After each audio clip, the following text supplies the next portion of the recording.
नमस्कार दोस्तों, मैं अवधेश सिद्धवंशी, लेखक, कवि, गीतकार, आप सभी का मित्र। आप सभी को कोटि कोटि प्रणाम करता हूँ और अपना एक बहुत ही प्यारा भोजपुरी गीत आप सबको सुनाना चाहता हूँ, जो कि इस समय शादी का माहौल है और शादी से संबंधित है। तो ज़्यादा कुछ ना कहते हुए सीधे मैं अपने गीत पर आता हूँ। एक लड़का है तो उसका गांव में बरदिखुआ आते हैं, तो बोले हैं भैया, उसके घर वाले से पूछे, भैया तुमको क्या चाहिए, क्या डिमांड है तुम्हारा। तो लड़का पहले कूद पड़ा, कहा हमें मोबाइल चाहिए, कहा मोबाइल चाहिए। तो ओकर बप्पा आयल, चुप रहे सार नहीं तुम, मोबाइल चाहिए, मोबाइल चुपचाप जाओ बैठ रहे बहुत मार मार पे।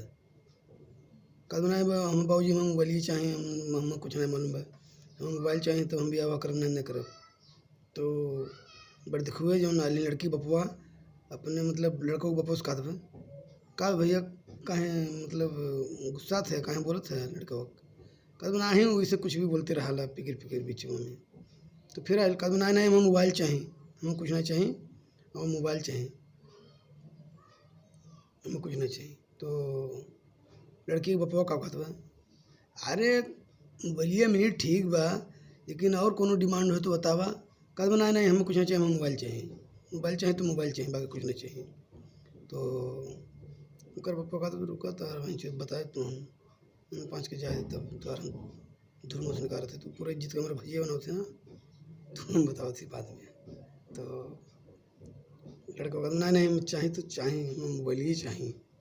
तो गीत के माध्यम से का कहत का बता दो का कहे चाहत बा।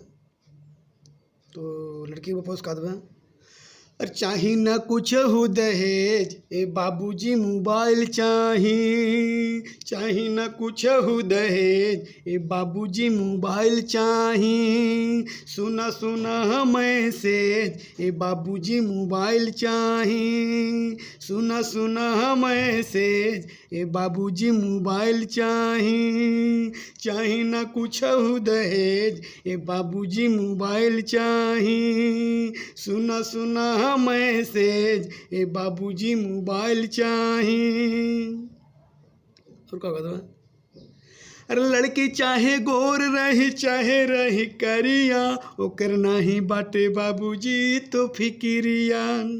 हाँ लड़की चाहे गोर रही चाहे रही करिया, ओकर नाही बाटे बाबूजी तो फिकिरिया, कैले बो हम मैरेज ए बाबूजी मोबाइल चाही, कैले बो हम मैरेज ए बाबूजी मोबाइल चाही, चाही ना कुछ हो दहेज ए बाबूजी मोबाइल चाही, सुना सुना मैसेज ए बाबूजी मोबाइल चाही, सुना सुना मैसेज ए बाबूजी मोबाइल चाही, चाही ना कुछ हो दहेज ए बाबूजी मोबाइल चाही, ए बाबूजी मोबाइल चाही।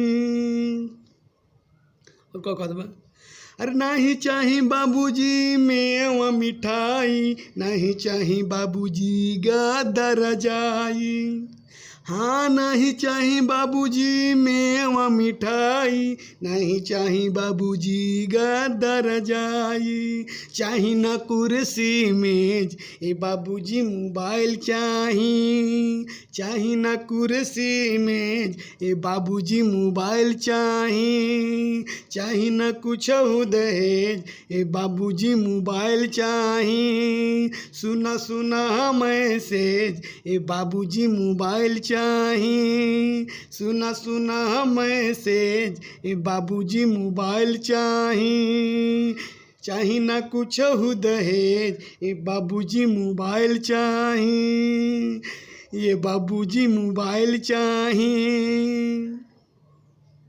और क्या बात है, अरे नहीं चाही बाबूजी सोफा और टीवी, नहीं चाही बाबूजी सीडी डीवीडी, हाँ नहीं चाही बाबूजी सोफा और टीवी, नहीं चाही बाबूजी सीडी डीवीडी, चाही ना गाड़ी CBZ, हाँ चाही ना गाड़ी CBZ, ए बाबूजी मोबाइल चाही ना गाड़ी CBZ, ए बाबूजी मोबाइल चाही।